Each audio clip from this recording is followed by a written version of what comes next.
Hello, welcome to Lemon Studios, where we talk anything and everything entertainment. I'm, of course, Lemon himself, Zeke Lemon, and this is my review for the penultimate episode of Daredevil Born Again Season 1. But before we get into that, let's get the house clean out of the way. Share, leave a like, comment below, let me know your thoughts on Daredevil Born Again. And, of course, hit that subscribe button as it helps me grow into my YouTube career. I'll greatly appreciate it. All that out of the way, let's get into the review, shall we? So, this is it. Well, not it technically. We have next week for that. But, yes, this is the penultimate episode to get set up for the finale next week.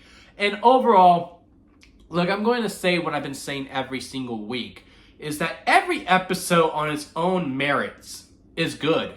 If not, even great. I don't think there has been a bad episode this season whatsoever. Even episode 5, I thoroughly very much enjoyed that episode. I know a lot of people have their problems with it, and to an extent I do kind of see where they're coming from, but overall I really liked episode 5. And again, that goes for every single episode within this.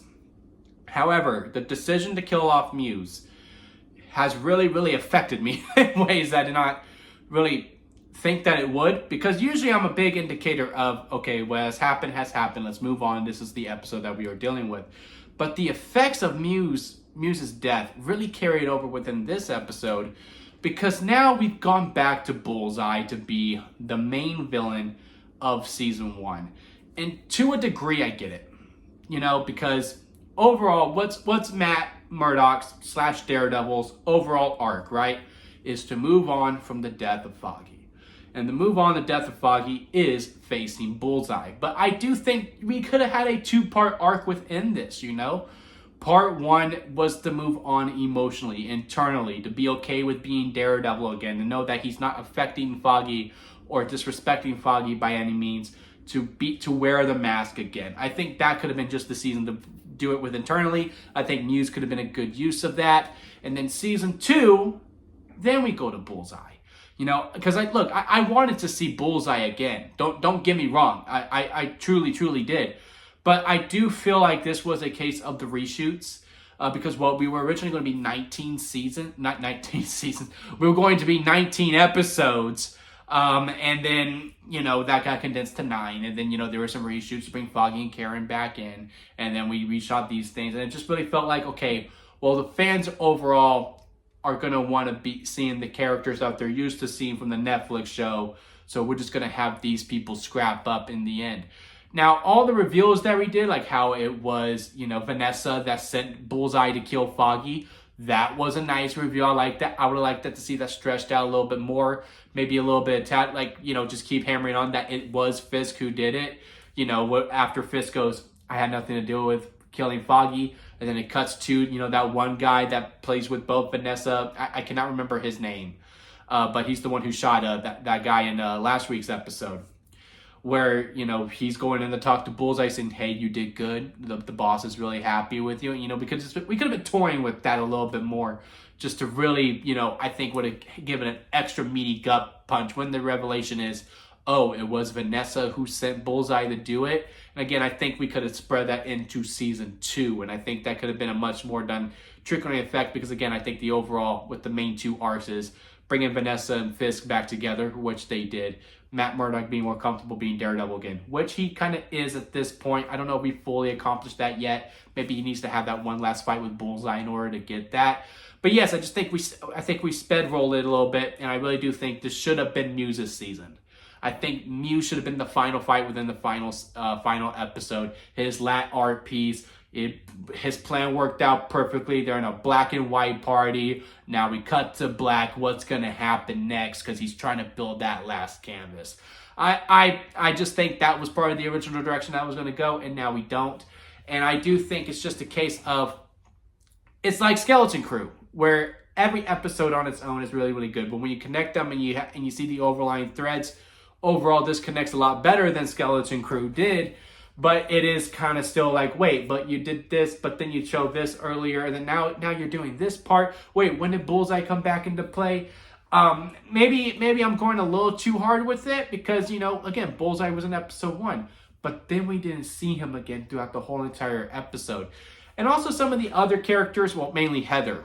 And correct me if I'm wrong, and I'm most likely dumb, but I really don't see her beef with all the vigilantes. I know she was intrigued by them and how she wanted to write about them.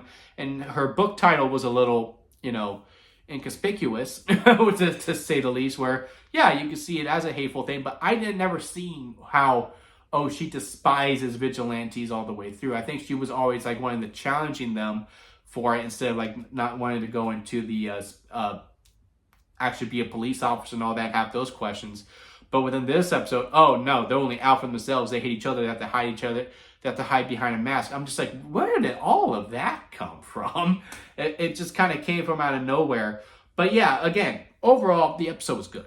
I had a good time with it. I think, we need to speedline. I'm not looking forward to this constant, we have to hide things from McDuffie. We have to keep hiding things from Heather.